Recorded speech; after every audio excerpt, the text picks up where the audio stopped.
আসসালামু আলাইকুম। ফারজুবান drawing art থেকে তোমাদেরকে আবারও স্বাগতম। আজকে আমি তোমাদেরকে বলবো একটি সাহসী রাজপুত্রের গল্প। একদিন শান্ত ও সুশৃঙ্খল রাজ্য অমরপুরের রাজা সুরেশ্বর রাজ্যে একদিন অদ্ভুত সংকট দেখে। প্রতিদিন রাতের অন্ধকারে দূর পাহাড় থেকে একটি বিশাল দৈত্যের গর্জন শোনা যেতে থাকে। রাজ্যের লোকজন আতঙ্কিত হয়ে পড়ে এবং শীঘ্রই রাজা তার প্রিয় পুত্র প্রিন্স রোহানকে নির্দেশ দেন এই বিপদ সমাধানের জন্য। প্রিন্স রোহান ছিল সাহসী, বুদ্ধিমান এবং সদাচারী। সে জানতো তার রাজ্যকে রক্ষা করতে হলে তাকে এক অসম্ভব অভিযানে বের হতে হবে। কিন্তু সে একা নয়, তার সঙ্গে হবে তার বিশ্বস্ত বন্ধু নীলা। নীলা একজন চতুর ও দক্ষ তরুণী, যিনি তার জাদুর ব্যবহার জানতেন। রোহান ও নীলা পাহাড়ের দিকে রওনা হয়। পথে তাদের একের পর এক বিপদ পেরোতে হয়। প্রথমে তারা একটি ভয়ানক বন অঞ্চলে প্রবেশ করে, যেখানে রহস্যময় অন্ধকার শক্তি জড়িয়ে ছিল। এই অন্ধকার শক্তি তাদের পথ বন্ধ করতে চেয়েছিল, কিন্তু নীলা তার জাদু শক্তি ব্যবহার করে অন্ধকারকে দূর করতে সক্ষম হয়। এরপর তারা এক পরিত্যক্ত পুরনো মন্দিরে পৌঁছায়।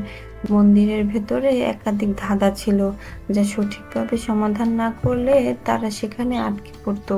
রোহান তার বুদ্ধি ও নীলার সাহায্যে সব ধাঁধার সমাধান করে মন্দিরের ভেতরে প্রবেশ করে।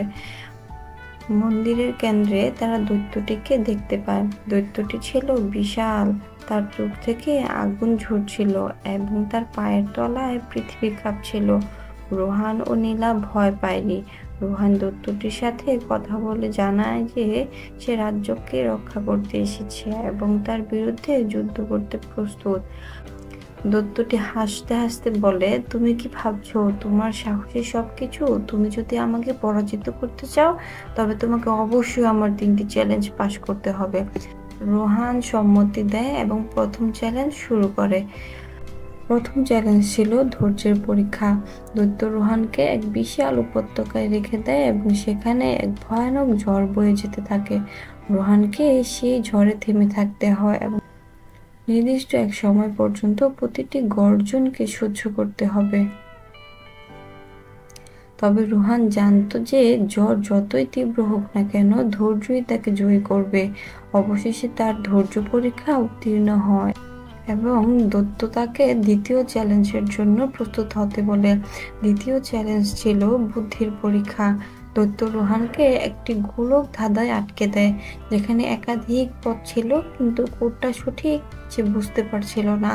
সেখানে সব পথই বিভ্রান্তিকর, কিন্তু রোহান তার বুদ্ধির জোরে এবং নীলার সহায়তায় সঠিক পথ খুঁজে বের করে। তৃতীয় চ্যালেঞ্জে প্রস্তুত হতে রোহানকে অনুমতি দেয়। তৃতীয় চ্যালেঞ্জ ছিল বিশ্বাসের পরীক্ষা।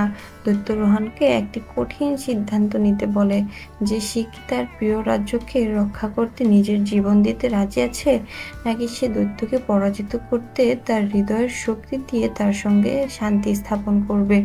রোহান বুঝতে পারে তাকে শুধুমাত্র নিজের সাহস এবং শক্তি দিয়ে নয়, তার বিশ্বাস এবং ভালোবাসা দিয়ে এই চ্যালেঞ্জটি জয়ী হতে হবে। সে সিদ্ধান্ত নেয় যে সে দৈত্যকে পরাজিত করার বদলে তাকে শান্তি ও সমঝোতার প্রস্তাব দেবে। দৈত্যটি রোহানের এই চিন্তাধারা এবং সাহসিকতায় মুগ্ধ হয়। সে রাজি হয়ে যায় এবং রোহানকে তার রাজ্য রক্ষার অনুমতি দেয়।